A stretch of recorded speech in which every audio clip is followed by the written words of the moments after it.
Llegamos ahora sí a dar comienzo a la lectura de los 4 sermones.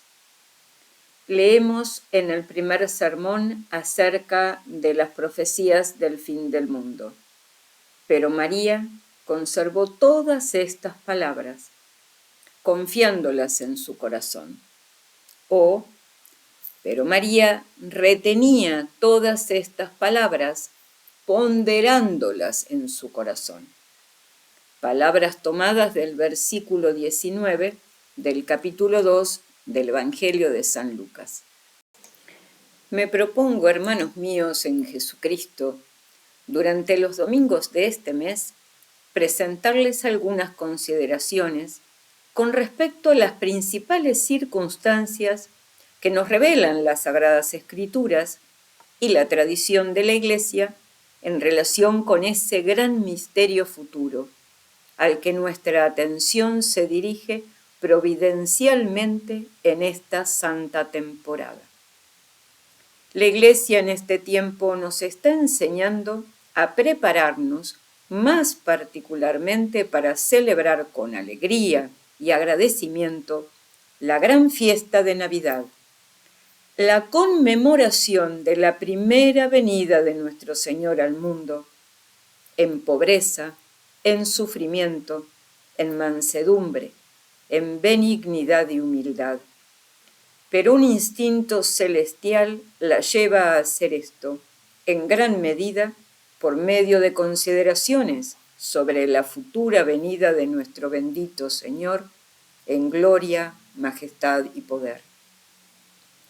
Estos dos pensamientos parecen, por así decirlo, requerirse mutuamente, cada uno como el complemento adecuado y natural del otro. Parece como si desde Belén y Nazaret estuviéramos continuamente mirando hacia el fin de todas las cosas y recordándonos que ese dulce y gentil niño, alrededor de cuyos primeros días se agrupan tantos tiernos pensamientos de agradecimiento, esperanza y amor, ha de venir en lo sucesivo terrible para sus enemigos. Un fuego encendido delante de su rostro, cielo y tierra enrollándose como un pergamino delante de él, con voz de arcángel y trompeta de Dios. 1 Tesalonicenses 4, versículo 15. Llamando a los muertos a levantarse y venir a juicio. Predicó esto el Padre en el triduo de preparación para la fiesta de la Inmaculada Concepción, el domingo 6 de diciembre. Parece como si, por otra parte, sigue diciendo, no esperáramos el día grande y terrible de la manifestación del Hijo del Hombre como nuestro juez, sin recordar que es nuestro bienaventurado y amantísimo Jesucristo, el niño de Belén, el niño de Nazaret, quien atrajo todos los corazones a su alrededor en Galilea. ¿Quién se sentará en ese gran trono blanco y llamará a su pueblo ante él? Y de nuevo, la madre es puesta delante de nosotros, así como el Hijo, como para llevar a cabo aún más la mezcla de los dos advenimientos, la providencia ha dispuesto que precisamente en este momento seamos llamados a guardar la gran fiesta de la Inmaculada Concepción de Nuestra Señora y a ser ayudados por el pensamiento de esa perfecta impecabilidad y pureza que es la única en todo el mundo digna de recibir a Jesucristo cuando Él vino, para prepararnos ante el tribunal de su Hijo, el Cordero de Dios, el juez de toda la tierra. Por lo tanto, hermanos míos, comencemos nuestra consideración de estos terribles temas, colocándolos bajo su especial protección y patrocinio. Ha sido la suerte de este gran tema de la segunda venida de nuestro Señor que se ha investigado y pensado en él de dos maneras diferentes. Las profecías, directas e indirectas, que se encuentran de un extremo a otro de la Escritura, son muy numerosas y en algunos casos muy minuciosas e incluso intrincadas en detalles. En consecuencia, invitan a quienes no están animados por una gran reverencia y desconfianza en su propio discernimiento a lo que debe llamarse un método de tratamiento presuntuoso e intrusivo. Encontramos hombres que no se guían por la analogía de la fe y los instintos de la Iglesia, trazando esquemas de lo que ha de suceder antes del fin del mundo y fijando el año preciso de ese evento del que nuestro Señor dijo: de ese día y hora nadie sabe, ni siquiera los ángeles de Dios, sino solo el Padre. San Mateo, capítulo 24, versículo 36. Nos dicen cuándo sucederá esto o aquello y cuándo se cumplirá el fin de todas las cosas. Esto no es ni razonable ni católico. No es razonable porque no se puede esperar que ninguna profecía sea leída en todos sus detalles de antemano. Y de hecho, algunos de estos intérpretes son lo suficientemente tontos como para fijar fechas que caen dentro de su propia vida, y así pueden demostrar ellos mismos su propia necedad. No es católico porque, aunque la Iglesia siempre ha puesto su rostro firmemente en la contemplación del futuro, aunque conoce bien la bendición que se puede obtener con el estudio devoto de las notas de advertencia de Dios, aún así su espíritu es limitarse en sus explicaciones a ciertos grandes bosquejos, ciertos hechos prominentes y distintivos, que están marcados inequívocamente en las páginas de la Escritura. Y para los tiempos y las épocas, los deja en la oscuridad en que la misma Escritura los ha velado. Y hermanos míos, tendremos bastante que hacer para todos los propósitos prácticos si podemos definir estos pocos rasgos más prominentes de los últimos días, que precederán a la venida del Hijo del Hombre. Y los consideraremos mejor si rogamos a nuestra Santísima Señora que nos obtenga una parte de ese espíritu humilde, reverencial, reflexivo y tranquilo, que era su propia característica cuando estudiaba las Sagradas Escrituras antes de la Encarnación y cuando seguía considerando misterio tras misterio de la Encarnación a medida que se producía, comparando una porción y rasgo de los maravillosos tratos de Dios con otro. Ese tono característico de la mente que hizo que el santo evangelista, que tan rara vez deja su sencilla narrativa para hablar de las cualidades de las personas, escribiera sobre ella más de una vez: María guardaba todas estas palabras, meditándolas en su corazón. Primero, cuando leemos en las páginas de las Sagradas Escrituras las diversas profecías que se refieren a la venida o a las venidas de nuestro bendito Señor, nos sorprende un hecho que está en completa armonía con lo que es señalado en cuanto a la estrecha unión entre los dos acontecimientos en la mente de la Iglesia. No solo se habla de la segunda venida de nuestro Señor para juzgar al mundo, el artículo que profesamos cada vez que recitamos el credo, de un extremo a otro de la Escritura, de modo que casi podemos decir que no hay nada predicho y en lo que se insiste tan constantemente como el fin último de todas las cosas. Pero también, cuando los profetas hablan de la primera venida de nuestro Señor, de su advenimiento en mansedumbre, en amor, en mansedumbre, en humildad y en pobreza, cuando no quiso quebrar la caña cascada, ni apagar el pabilo humeante, cuando no quiso tener nada que ver con el juicio y ni siquiera condenó a la pobre mujer que había sido sorprendida en adulterio. Digo, cuando hablan de la primera venida de nuestro Señor, parecen incapaces de abstenerse de añadir detalles que pertenecen a su segunda venida en poder, majestad e ira. El famoso pasaje del profeta Malaquías, en Malaquías 3, versículo 6, es un caso de esta clase.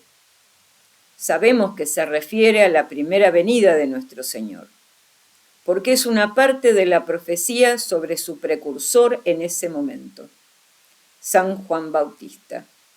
Y sin embargo, cuando el profeta habló de la venida de nuestro Señor, el Señor a quien buscáis y el ángel de la alianza a quien deseáis, vendrán a su templo. Prorrumpió. ¿Quién podrá pensar en el día de su venida y quién podrá estar para verlo? Porque Él es como fuego purificador y como hierba de lavador. Y lo mismo sucedió con el mismo San Juan Bautista. Cuando habló a los judíos acerca de la venida de nuestro Señor, tan inmediatamente después de él, sus palabras estaban llenas del juicio futuro. El hacha está puesta a la raíz del árbol, dice. Todo árbol que no dé buen fruto será cortado y arrojado al fuego. Su aventador está en su mano y limpiará completamente su era, y recogerá su trigo en el granero, pero la paja quemará en fuego inextinguible. San Mateo capítulo 3 versículos 10 al 12.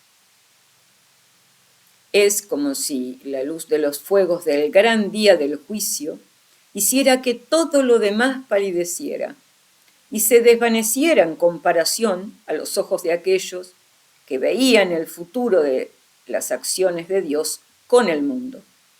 Como si la figura de Jesucristo viniendo en las nubes del cielo con todos sus santos ángeles para juzgar a la humanidad fuera tan grandiosa y temible que atrajera hacia sí la mirada de todos los demás, incluso de los prodigios de amor de Nazaret, Belén y el Calvario. Podemos observar también, mis hermanos, que así como la segunda venida de Cristo estuvo tan frecuentemente en boca de sus profetas, así también fue mencionada frecuentemente por él mismo y por sus apóstoles. Y esto en los tiempos más solemnes y críticos de todo su ministerio y el de ellos en la tierra. Así, cuando él terminó su predicación pública en uno de los días de la Semana Santa y se sentó en el camino a Betania para contemplar por última vez, como debía ser, el templo y la ciudad que él había hecho tanto por salvar, pronunció su gran profecía acerca de su destrucción, pero de tal manera que se mezclara con la descripción de su destrucción, la de las señales de su propia venida y del fin del mundo. San Mateo, capítulo 24. En el mismo momento de su condena, cuando Caifás le conjuró por el Dios vivo que dijera si era o no el Cristo, nuestro Señor habló inmediatamente del día del juicio. Estaba como un cordero ante sus trasquiladores, mudo, sin abrir la boca, hasta que este conjuro le obligó a hablar, solo, abandonado, traicionado, injuriado, calumniado por falsos testigos, negado por su apóstol, maltratado incluso en el mismo tribunal de justicia, y sin embargo dijo con calma estas palabras: tú lo has dicho. Sin embargo, os digo que de aquí en adelante veréis al Hijo del Hombre sentado a la diestra del poder de Dios y viniendo en las nubes del cielo. San Mateo, capítulo 24, verso 64. Así sucede a lo largo de toda la historia del Nuevo Testamento. Cuando los apóstoles miran hacia arriba en busca de su Señor ascendido, los ángeles les recuerdan esto. Hombres de Galilea, ¿por qué estáis mirando al cielo? Este Jesús, que ha sido tomado de vosotros al cielo, vendrá tal como le habéis visto ir al cielo. Hechos capítulo 1 y 2. Y cuando San Pedro abrió por primera vez el curso de la predicación apostólica en el día de Pentecostés, habló de la segunda venida de nuestro Señor. Cuando realizó el primer milagro apostólico, habló de la segunda venida de nuestro Señor. Cuando recibió el primero de los gentiles, Cornelio, en la iglesia, habló de nuestro Señor como designado para juzgar al mundo. Hechos, capítulo 2, versículos 19-20, capítulo 3, versículos 20 y 21, y capítulo 10, versículo 42. De la misma manera, cuando los apóstoles dieron testimonio de Jesucristo, aún ante los paganos, que nada sabían del Antiguo Testamento, predicaron la doctrina del juicio. San Pablo, cuando habló a los filósofos de Atenas acerca del Dios desconocido, les dijo que aquel a quien ellos ignorantemente adoraban había señalado un día para juzgar al mundo por el hombre que él había designado. Y cuando el gobernador romano lo mandó llamar para oír su discurso, habló del juicio venidero. Hechos capítulo 17, versículo 31, y Hechos capítulo 24, versículo 25. En efecto, como nos muestra el mismo apóstol en su argumentación a los romanos, esta verdad sobre el juicio futuro es una verdad que tiene su testimonio en cada conciencia humana y que no puede ser completamente borrada ni por la presunción de la infidelidad ni por las corrupciones de la superstición. San Pablo habla de los gentiles como mostrando las obras de la ley escritas en sus corazones, sus conciencias dando testimonio de ellos y sus pensamientos acusándose o defendiéndose entre sí. Y luego habla del día en que Dios juzgará los secretos de los hombres por Jesucristo, según mi evangelio. Romanos capítulo 2, versículo 15 y 16. Porque el hombre sabe que es libre y que la libertad implica responsabilidad y que hay que rendir cuentas a los suyos, y lleva dentro de sí un juez que no duerme, la voz de su conciencia, que puede ser desobedecida, pero no será silenciada, que siempre habla con autoridad y apela en cada corazón, judío, cristiano o gentil, civilizado o bárbaro, pagano o ateo, a un juicio venidero que confirmará su sentencia y vindicará su derecho. A esta sencilla verdad apeló San Pablo, confiadamente, como ya he dicho, ante los holgazanes filósofos de Atenas, y de nuevo, unos años más tarde, cuando el gobernador romano Félix lo tuvo bajo su custodia y estaba dispuesto a escuchar sus palabras. Trató de la justicia y de la castidad y del juicio venidero, de modo que Félix estaba aterrorizado y su mala conciencia no le permitía escuchar más al apóstol. Esta verdad, que encontró eco incluso en las mentes y corazones de los paganos, era también parte de la enseñanza elemental impartida por los apóstoles a sus conversos, Todos ellos fueron entrenados, como dice San Pablo a los tesalonicenses, que en ese momento llevaban solo unas semanas en la luz de la fe cristiana, para esperar al Hijo de Dios de los cielos, Jesús, a quien resucitó de entre los muertos. 1 Tesalonicenses 1, 10. Y la gran verdad de su venida llenó sus mentes de tal manera que tuvieron que ser advertidos por el apóstol, que se le había enseñado para que no la esperaran demasiado pronto. En efecto, para ellos, hermanos míos, al parecer no se pensaba mucho en el largo futuro de la Iglesia sobre la tierra.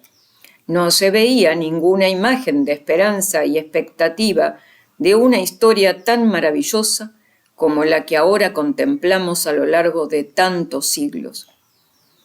De la conquista del mundo, de la fermentación de la sociedad, del triunfo de la civilización y la filosofía cristianas, del desenlace de los misterios de la naturaleza y de la subyugación de los elementos físicos a los usos del hombre bajo la guía de la Iglesia. Los profetas habían hablado de tales glorias, pero estos cristianos se concentraban más bien en el gran fin y corona de toda profecía, que iba a ser el comienzo del nuevo reino de Dios, la venida del Hijo del Hombre en poder. Y así encontramos entre ellos la evidencia más clara de una expectativa como la que San Pablo tuvo que advertirles después contra el ensimismamiento. 2 Tesalonicenses 2. De que el segundo advenimiento estaba inmediatamente a la mano.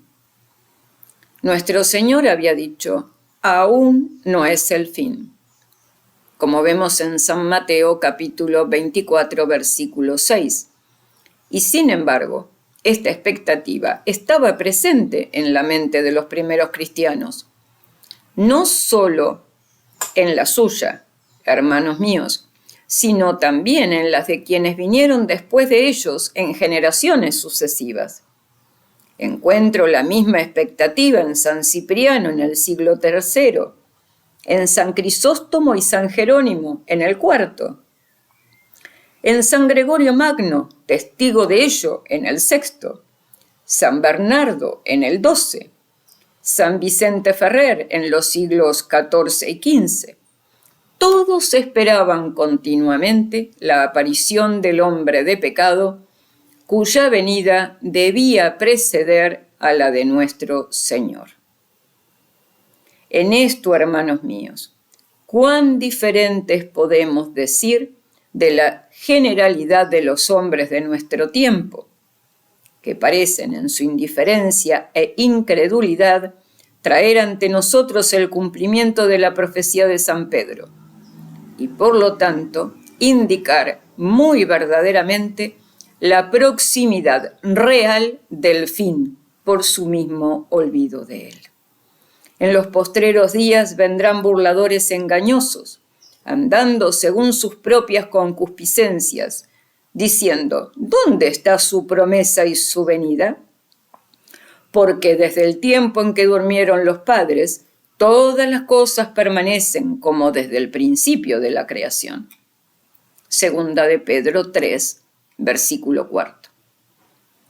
El apóstol parece decirnos, en estas palabras y en las que siguen, que los hombres serán llevados a esta incredulidad por su propia confianza en que han comprobado la inmutabilidad y la absoluta necesidad de las leyes del universo físico, y que habrán dejado de lado, como un cuento descabellado, el relato de las Escrituras en cuanto a la gran interferencia con esas leyes que ya tuvo lugar una vez en la historia del mundo, por el diluvio.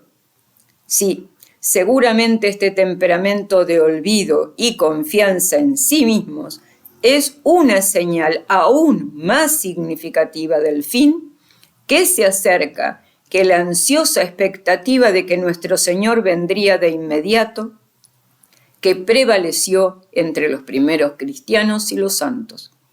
Y explica también la predicción de nuestro Señor de que Él vendrá en un momento en que no se lo espera. Habrá señales en el sol, en la luna y en las estrellas.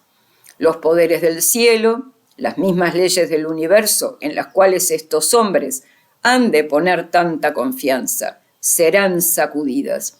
Y sin embargo, como fue en los días de Noé antes del diluvio, y en los días de Lot antes de la destrucción de Sodoma y Gomorra, así también será en los días de la venida del Hijo del Hombre. 2.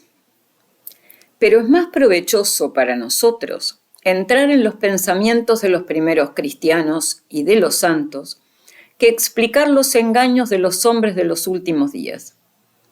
Y en cuanto a la expectativa de los santos, la entenderemos mejor, mis hermanos, cuando consideremos lo que pertenece más propiamente a nuestro tema, es decir, cuáles fueron esos grandes rasgos de los últimos días a los que se han dirigido los ojos de la Iglesia desde el principio. Y hoy los esbozaré muy brevemente, con la esperanza de hablar más extensamente de uno o dos de ellos en futuras ocasiones.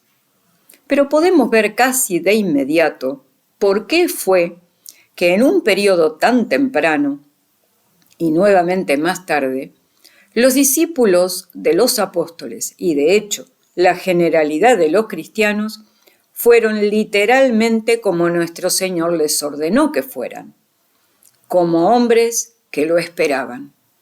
Para ellos, el último tiempo no fue tanto el fin del mundo, el cierre del largo conflicto de la Iglesia, el gran día de la cuenta, como la venida del Señor.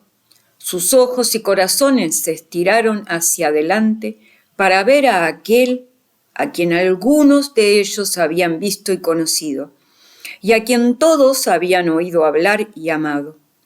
Ahora bien, en cuanto a esto, todos estamos en el mismo nivel, porque para cada uno de nosotros, la venida de nuestro Señor, el fin del mundo, el día del ajuste de cuentas, es el día de su propia muerte. No quiero decir que el juicio particular por el cual cada hombre es juzgado en el momento de su muerte sea el mismo que el juicio del que estamos hablando, sino que después del momento de la muerte, el mundo se cierra a nosotros, con todos sus intereses, todos sus acontecimientos y toda su historia, y no tenemos más que ver con ella hasta que seamos convocados a comparecer ante nuestro Señor en el día del juicio. Nuestra parte ha sido cumplida. Los últimos días han llegado a nosotros. El juez está a la puerta. Nos encontramos con él a nuestra muerte. Pero observemos ahora más a fondo cuáles fueron, como digo, los grandes rasgos de los últimos tiempos, tal como se describen en la profecía de las Escrituras. En primer lugar, no me refiero a lo primero en cuanto al tiempo, sino que podemos colocar en un lugar muy destacado la revelación, como la llama San Pablo, del hombre de pecado, antes de la segunda venida de nuestro Señor. Ese gran enemigo de Dios, que en las Escrituras se llama Anticristo, ha de aparecer y por un corto tiempo reinará y se hará adorar. Cuando San Pablo advierte a los tesalonicenses que el día del Señor no ha de venir inmediatamente, dice que no vendrá a menos que primero venga una rebelión y se manifieste el hombre de pecado, el hijo de perdición, que se le opone y que se levanta sobre todo lo que se llama Dios o es objeto de culto, de modo que se sienta en el templo de Dios presentándose como si fuera Dios. 2 Tesalonicenses, capítulo 2, versículo 4. El próximo domingo espero explicar lo que nos dice la Escritura al respecto. Por ahora, basta con haberlo nombrado como una de las figuras prominentes en las profecías de los últimos días. Y tal vez recuerden que tanto San Pablo como San Juan, cuando hablan de él, lo hacen más bien para recordarles a quienes escriben lo que ya sabían que para instruirlos de nuevo. San Pablo dice: ¿no os acordáis de que cuando estaba con vosotros os decía estas cosas? Y San Juan: hijitos, habéis oído que viene el anticristo. Primera de Juan, capítulo 2, versículo 18.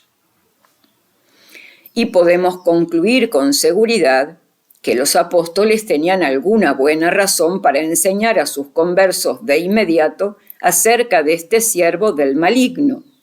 Una razón, por ejemplo, que estaría contenida en la obra En el mundo que los rodea de ese mismo espíritu de antagonismo hacia nuestro Señor, del cual el anticristo ha de ser la encarnación más completa y conspicua. En segundo lugar, podemos mencionar esa gran apostasía, al parecer de la Iglesia Católica, que San Pablo menciona bajo el nombre de la revuelta. Nuestro Señor advierte a los apóstoles y a sus seguidores contra la extrema seducción del mal. En Mateo capítulo 24, versículos 5 y 24. Y parece estar claramente predicho que en los últimos días habrá una gran apostasía, total o por un tiempo, de un gran número de personas de la fe cristiana. En el mismo pasaje a los tesalonicenses, ya citado, San Pablo lo menciona expresamente más adelante, cuando habla del éxito del impío, cuya venida es según la obra de Satanás en todo poder, en señales y prodigios mentirosos, y en toda seducción de iniquidad para con los que se pierden, por cuanto no recibieron el amor de la verdad para ser salvos. Por tanto, Dios les enviará la operación del error para que crean en la mentira. 2 Tesalonicenses 2, versículos 9 y 10. De esta apostasía también hablaré más adelante, por lo que paso a otro tema ahora. Luego, en tercer lugar, se menciona un cierto poder existente en el mundo, que por el momento impide la manifestación del anticristo y que debe ser quitado y vencido por él. Y ahora sabéis que volvemos a encontrar en San Pablo lo que retiene para que se manifieste en su tiempo, porque el misterio de la iniquidad ya actúa. Solo que el que ahora tiene se retira hasta que sea quitado de en medio. Porque el misterio de la iniquidad ya actúa, solo que el que ahora tiene se retira hasta que sea quitado de en medio. 2 Tesalonicenses 2, versículos 6, 7 y 11. Y hermanos míos, no dejaré esto para un tratamiento futuro, sino que me detendré un momento para explicar lo que significa, según la interpretación más aceptada de los padres y los comentaristas católicos. Se nos dice, entonces, que el anticristo es peculiar y especialmente el inicuo, que pisoteará todas las leyes, tanto humanas como divinas. La apostasía de los últimos días lo adorará como a un dios y seguirá su ejemplo y espíritu en toda clase de anarquía. Por otra parte, Los padres dicen que el poder en el mundo que impide y obstaculiza su plena manifestación significa el gobierno temporal del Imperio Romano. O más bien, como diríamos ahora, el principio que en aquellos días estaba encarnado y representado por ese gobierno, el principio de la ley y el orden y el derecho y la obediencia, el imperio de la conciencia y de la ley natural, tal como está representado en la estructura de la sociedad humana, que no puede subsistir ni un momento sin este principio de la ley y el orden y el poder y la justicia, que la mantiene unida y la sostiene. Ahora bien, con esto parece querer decirse que así como la fe se funda en la razón y la gracia se construye sobre la naturaleza, así también la sociedad sobrenatural de la Iglesia presupone y por lo tanto en cierto sentido se apoya en la sociedad civil. Y si algún poder del mal puede subvertir y socavar completamente a esta última, contribuirá en gran medida a obtener una victoria momentánea sobre la primera. Este poder entonces, según parece, mantuvo y retiene la manifestación plena del anticristo, y cuando sea quitado del camino, aparecerá. Y una vez más, podemos colocar como el cuarto gran rasgo de la profecía de la que estamos hablando, el extraño hecho al que ya he aludido, que por una parte Dios advertirá a la humanidad concerniente a la venida del juicio de la manera más marcada, por señales en el sol, la luna y las estrellas, por los terremotos, por las incursiones del océano, por la confusión del rugido del mar y de las olas, según vemos en San Lucas capítulo 16, versículo 28. Y que por otra parte, estas advertencias pasarán desapercibidas para la gran mayoría, la masa de los hombres. Y también habrá otros signos, no en el universo físico, sino en la faz de la sociedad, que marcarán con nuevos y maravillosos acontecimientos la historia de la humanidad, el principal de los cuales podemos considerar como el florecimiento de la higuera estéril, según el significado místico atribuido a esa predicción por los escritores antiguos. El florecimiento de la higuera es la conversión de la nación judía a la fe de Cristo por la predicación de Enoc y Elías. De la higuera aprended una parábola, dijo nuestro Señor a sus apóstoles, que poco antes lo habían visto maldecir y marchitar la higuera cerca del lugar donde estaban sentados. Cuando ya sus ramas estén tiernas y brotan las hojas, sabéis que el verano está cerca. San Mateo capítulo 24 versículo 32. Y San Pablo, hablando de su propia nación, reprobada por un tiempo por Cristo, dice: si la pérdida de ellos es la reconciliación del mundo, ¿qué será el recibirlos sino la vida de entre los muertos? Romanos capítulo 11, versículo 15. Y ahora, mis hermanos, digo que la mera enumeración de estos rasgos principales en la visión profética de los días anteriores a la segunda venida de nuestro Señor, explica en gran medida cómo fue y cómo siempre debe ser que los siervos vigilantes de Dios parecían y parecen encontrarse en presencia de estas señales y ver la luz de la venida de Cristo abriéndose paso entre las nubes. Esto se debe a que estos elementos de la profecía son la encarnación de principios y movimientos que han estado obrando en el mundo desde el principio y que solo obrarán con mayor poder, más visiblemente, con mayor éxito, al final. En cuanto al anticristo, ya sabéis lo que dice San Juan. Hijitos, habéis oído que el anticristo viene y que ahora han surgido muchos anticristos. Por esto conocemos que es el último tiempo. San Juan, capítulo 2, verso 18. Y continúa hablando de los herejes y falsos maestros de su propio tiempo. Y como incluso en el tiempo de San Juan hubo muchos anticristos, precursores y precursores del gran hombre de pecado, el enemigo de Dios, así también los instintos agudos y verdaderos de la Iglesia siempre han sentido la acción en su contra del espíritu del anticristo, el temperamento de la desobediencia, la herejía, el cisma, la falsedad, el engaño.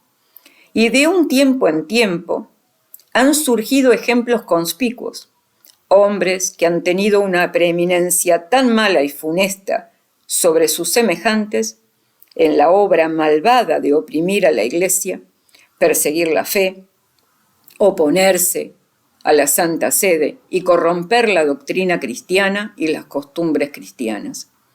Hombres como Juliano o Mahoma, o Lutero, o alguno de los emperadores tiránicos, que casi parecen cumplir en su carácter e historia las condiciones personales del propio anticristo. Y así Cristo, otra vez en cuanto a la apostasía de los últimos días. Esto también ha tenido siempre sus precursores y sus anticipaciones. Toda la historia de los siglos cristianos está manchada por las manchas de algunas grandes apostasías, más o menos completas, de la fe católica y de la unidad de la Iglesia. Hubo apostasías en el tiempo de San Juan, de los herejes que negaban. Luego hubo las apostasías de Arrio y de Nestorio. Luego la apostasía completa de Mahoma. El alejamiento de las iglesias orientales de la unidad, la caída en el siglo XVI de una gran parte del norte de Europa del catolicismo. En nuestros días hay apostasías casi innumerables, nuevas religiones que pretenden mejorar la religión de Cristo o reemplazarla, o negarla por completo y no dejar nada en su lugar. Ni en nuestro tiempo, ni en los tiempos de las primeras apostasías, ha habido tratos deficientes con Satanás, prodigios mentirosos o profesantes de misteriosas relaciones con el otro mundo, lo suficientemente capaces, como dice San Pablo, de engañar a los que no aman la verdad para creerla. Y así también, con respecto a esa otra gran palanca del mal, el ataque a los principios y fundamentos de la sociedad y de la sociedad civil, que al fin, en los días del anticristo, tendrá éxito en derrocarla y echarla del camino. Esto también ha tenido siempre su anticipación en cada época. El misterio del mal, que trabaja para la destrucción de la raza humana, siempre ha estado activo, incluso antes de la caída de Jerusalén. El imperio estaba tan convulsionado por las guerras civiles y las pretensiones de los candidatos rivales al trono, que los hombres podían necesitar la advertencia de que el fin no era de inmediato. Y luego, de nuevo, más tarde, toda la civilización romana y el tejido del imperio mundial parecían tambalearse hacia la destrucción bajo los golpes de los bárbaros del norte. ¿Quién hubiera podido prever entonces cómo la Iglesia domesticaría a los salvajes, conquistadores de Europa, y levantaría de las ruinas del mundo la nueva civilización y el nuevo tejido de la cristiandad para suplir, y mucho más que suplir, el lugar del imperio, para ser el refugio y el hogar de los principios sobre los que descansa la estabilidad de la sociedad? Y que de nuevo, en nuestros días más que nunca, se ha convertido en la marca de los ataques más feroces de los agentes del maligno, que ahora casi proclaman abiertamente que su objetivo es tanto destruir el orden social y el derecho como subvertir la Iglesia de Dios. Y si os fijáis en los hechos de aquel que entre todos los hombres tiene el instinto más certero sobre los males de nuestro tiempo, porque es el sucesor de San Pedro, si con calma, y por así decirlo con ojo de historiador, miráis lo que la Iglesia ha alzado especialmente su voz para hablar por medio del Santo Pontífice en estos días, encontraréis mucho, en verdad, sobre dogmas sagrados, mucho sobre derecho eclesiástico, mucho sobre los privilegios de la Iglesia tal como son invadidos por el poder secular. Pero no menos que todo esto, encontraréis que Pío IX ha tenido que advertir al mundo sobre cosas que son el fundamento mismo de la sociedad cristiana e incluso de la sociedad natural: la santidad del matrimonio, el derecho paterno a la educación, incluso el derecho natural a la ley, a la propiedad y a la justicia, que los sectarios secretos de nuestro propio tiempo están haciendo todo lo posible por socavar. Y si dentro de un año hemos de ver lo que no se ha visto en tantos siglos, a los obispos de la Iglesia Católica reunidos en un concilio general en torno al vicario de Jesucristo, no es solo y no enteramente por las necesidades de la Iglesia y de la religión como tal, sino por las necesidades de la sociedad humana y del orden civil, cuyos cimientos mismos están siendo socavados por los enemigos tanto de Dios como del hombre. Estas tres cosas, entonces, la persecución de la Iglesia por espíritu del anticristo, la seducción y apostasía de muchos por medio de los engaños del mal y la subversión de la sociedad humana por los instrumentos de Satanás, son en verdad marcas particulares de los últimos días. Pero también son marcas de todos los días que han sido desde el comienzo de la Iglesia.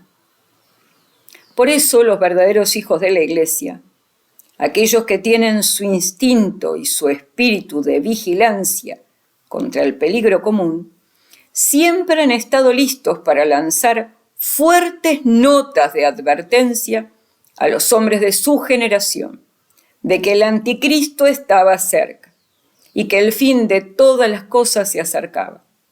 Y como dice San Juan, porque hay muchos anticristos y porque hay mucha apostasía y porque hay muchas conspiraciones contra los mismos cimientos de la sociedad. Por eso sabemos que es la última hora. Y así, hermanos míos, aunque no sabemos si en nuestro tiempo o dentro de un siglo o dentro de 10 siglos puede venir el fin del mundo, sabemos, como los primeros cristianos lo sabían y adivinaron también, nuestros deberes y nuestra verdadera sabiduría. El misterio de la iniquidad está a nuestro alrededor. Y además los hombres se están apartando la mirada y tratando de persuadirse a sí mismos de que el mundo es tan uniforme que no tuvo principio y que sus leyes son tan estables que no pueden tener fin. Pero ya sea que los días en que vivimos sean los últimos días o no, es nuestra tarea, en primer lugar, prepararnos para encontrarnos con nuestro Señor, quien vendrá a cada uno de nosotros como un ladrón en la noche, no desprevenido como esperamos, sino de repente, al fin, como sabemos.